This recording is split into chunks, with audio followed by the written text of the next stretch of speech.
तिसऱ्या टप्प्यातील मतदानाला उरले फक्त काही तास. राज्यातल्या 11 मतदारसंघातील लढतींकडे लक्ष.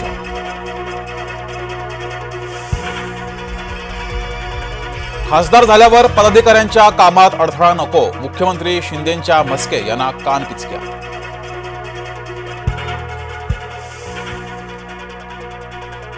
आधी बंडखोरी केली गेली, त्यानंतर माघार घेतली गेली. 5 अपक्ष उमेदवारांनी घेतली माघार.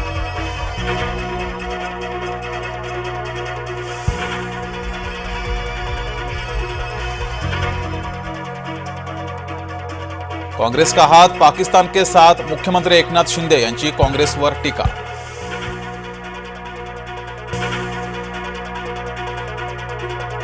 लोकसभा निवडणुकीत मोदींना अपयश मिळेल. शशी थरूर यांची भविष्यवाणी. शिवसेना उद्धव बाळासाहेब ठाकरे गटाचे कार्यकर्ते आणि महायुतीचे कार्यकर्ते भिडले. उज्ज्वल निकम यांच्या प्रचारादरम्यान राडा.